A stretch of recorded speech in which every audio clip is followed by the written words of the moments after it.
3 games left, okay? What are the odds that they lose all 3? Give me your percentage take. With the stat in mind that the Patriots, the most points they've scored this year is 25 in a game, and the Bills have scored 30 or more points in 8 straight games. I'd say 80% with like the 20% reserved for the idea that Buffalo isn't playing for anything in week 18. Okay, yeah, that's perfect. I mean, I think like the Chargers are clearly going to be playing for something, and I think they can. The Chargers can get in if the Dolphins and Colts lose on Sunday.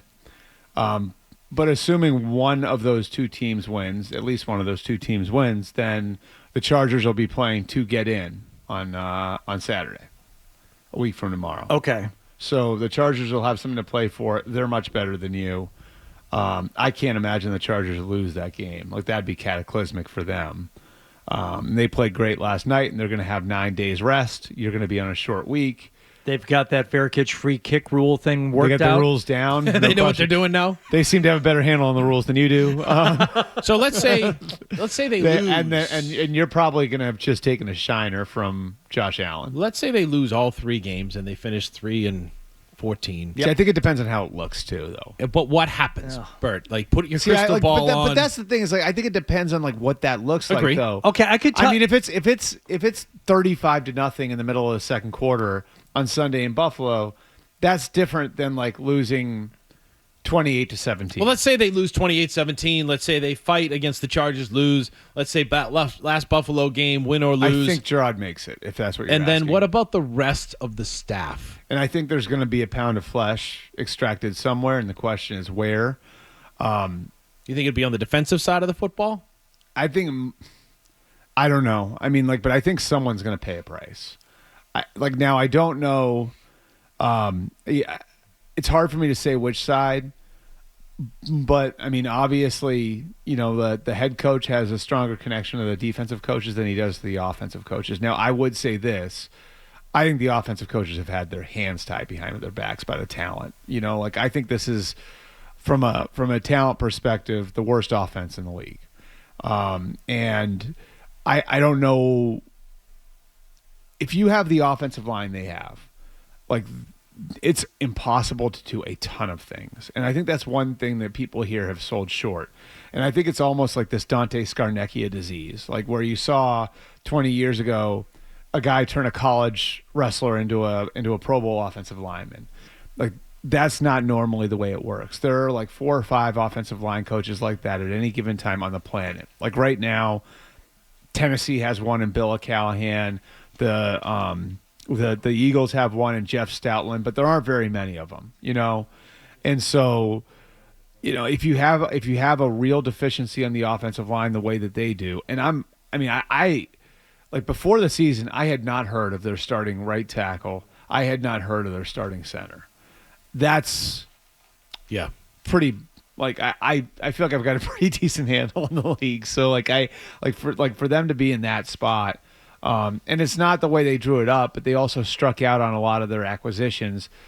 You know, it's impossible to operate. It's impossible to do a lot of things schematically that people have talked about them doing when you are that bad on the offensive line. Why do you think they tried to get so, I'm trying to find the right word, with that offensive line, you know, bringing Chuks Okorafor in and things, as opposed to just going out and signing a free agent tackle? Because they don't really exist. The free agent tackles, or drafting a free agent. The best. All right. So if you're taking drafting a tackle, sorry, they did draft a tackle. If you're taking a tackle, right? If you're taking a tackle, you almost certainly, you know, if you want a left tackle in the draft, you've got to take them high. It's just the way it works. So when you decide to decide you're taking a quarterback at 3. You're more or less taking at least the sure thing. I'm not saying you can't find a tackle later, right? But you're taking the sure thing tackle off the table, right? Yep.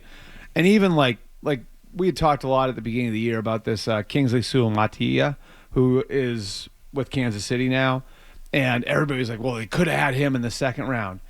He got benched and hasn't been heard from. Joe in like Tooney 3 months. Tackle, you know what I mean? Like, yeah. So. It's really hard to find tackles outside of the first round. It's one of those positions where if you are going to go and get somebody competent at that position, who can become a high-level player, you have to draft them high. So it's just one of those positions where when you have a good one, you generally keep aren't him, letting right? him go. Yeah, like so. So are they drafting a tackle at that 3 spot if they keep that 3 spot, or at least And that high in the first round? depends because this year's draft is not set up as, Right. Because a couple of kids that were, I think, seen as like the high level guys coming into the year that I would have told you like this guy's going to go in the top 5 or 10. Will Campbell from LSU, a lot of people feel like he's a guard. Kelvin Banks from Texas got his ass kicked. Will Campbell by Georgia. at LSU is the alligator arms, right? Right, He's yeah, the short-armed fellow. And Right. everything you Right. read about the top 5-6 tackles in the draft, Kelvin it's that same thing. Could be a guard, could right. be moved to the middle of the And offensive then you have line. Scares then you the have- hell then- out of me. Yes. Then you have the Ohio State kid, Josh Simmons, who I think was trending to maybe passing both those guys as a left tackle. He tore his patella tendon in October. He may not be ready to go till August. Well, then And you like fall that- to the 25th, like the 20s for the Ursay kid from Minnesota, and it's Yeah. like you're not going to overpick at that spot Yeah. right there. So Like, what do there's you no do? chance. So I think you trade down. I mean, that would be my feeling would be if you're there, I think you trade down, you build up capital. I love Travis Hunter. Like I think Travis Hunter is somebody you have to look like seriously at just because this is a unicorn. Like and that the word generational, Sure. like unicorn, that gets thrown around way too much. It applies to this one.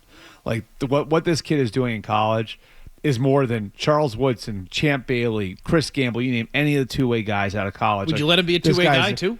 No. Why? Because I don't think it's not a good business decision for him because the wear and tear in his body playing in the NFL, playing that many snaps in the NFL, it just won't hold up. You know what I mean? And B, for you as a team, I think you're looking at it and saying, okay, like how do we get him to a level where like he's going to be elite fast?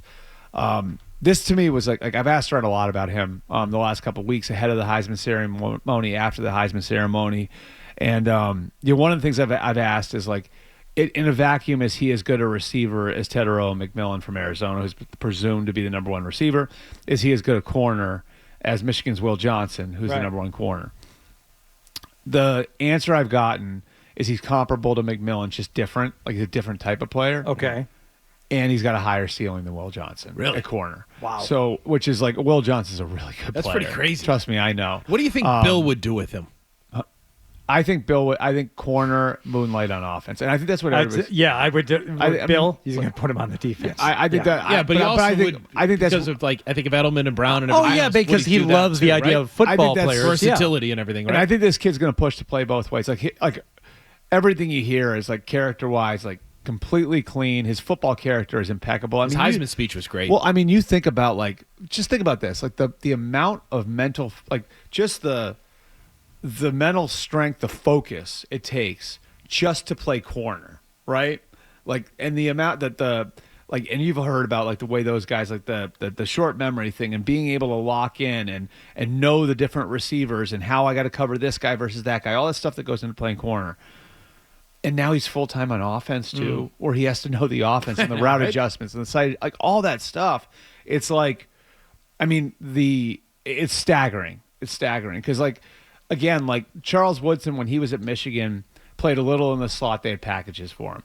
Champ Bailey actually played more on offense at Georgia at the end than Woodson did at Michigan, and Bailey wound up, wound up being a high-level corner in the NFL, everything else. Chris Gamble was another one who was borderline full-time, but not really both ways at Ohio State, more corner than receiver.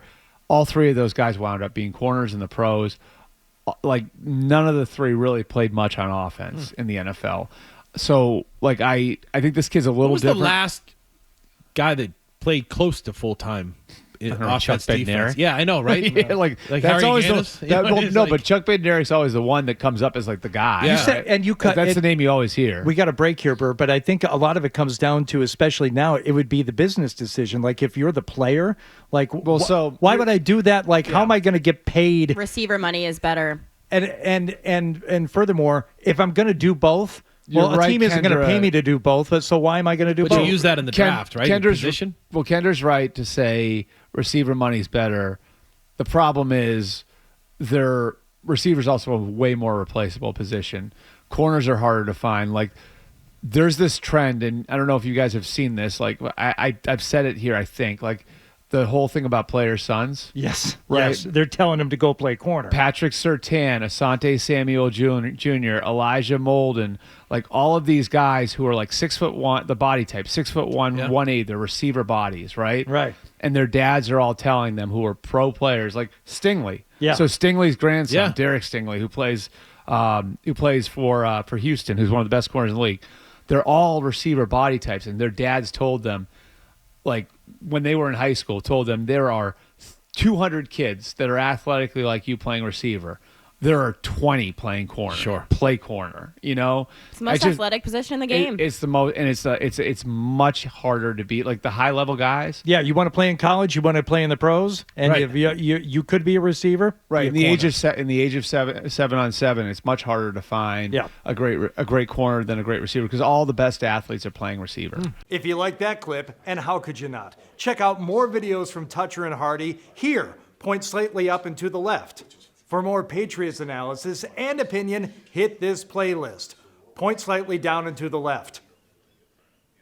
And for the latest from the Sports Hub, download at 985thesportshub.com.